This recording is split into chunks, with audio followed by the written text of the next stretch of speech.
It's my turn, and Graham said most of the things that I was going to say as well. So yeah, I'm going to have to ad lib here. I'll just really add a few things from my perspective to what Graham said. I was going to talk about the involvement of the local authority, which has been absolutely critical, really, to where we've got to. There's no way we would have got this far without having Richard as the key component and that link into the local authority. And now, you know, we've also got Sue, who, although she's retired, you know, she knows everybody, but the support of the local authority is absolutely fundamental and will continue to be so.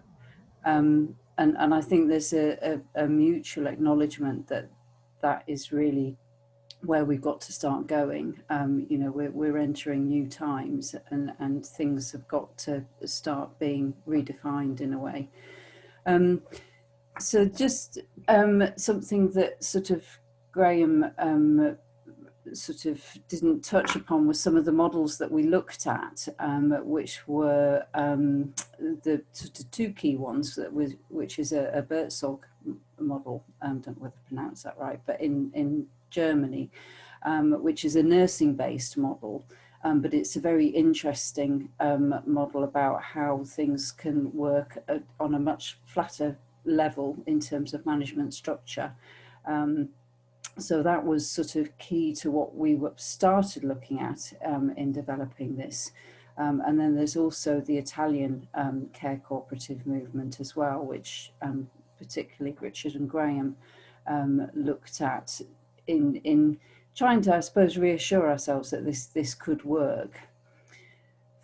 From my point of view, I spent a lot of time working on the finances, and I can see just from the from the names and where you're from that a lot of you will be very, very familiar with the harsh realities of financing social care from you know, on a grand scale, as Graham was just mentioning it.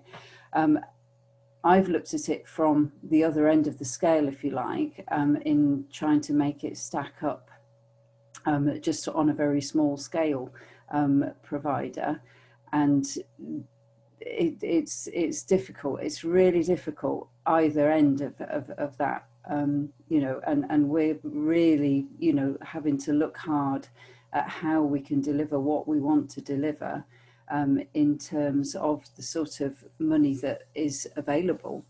And there's almost a sort of a new mindset really, I think, required in terms of funding.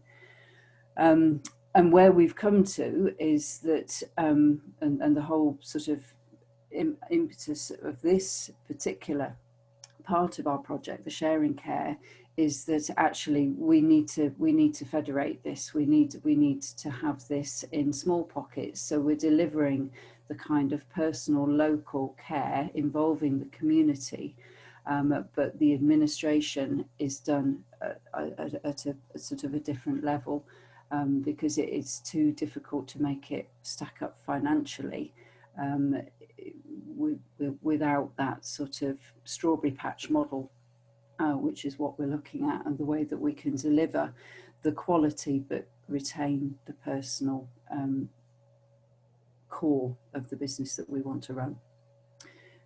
So I'll leave it at that, because we'll run out of time for questions and I'll ramble on.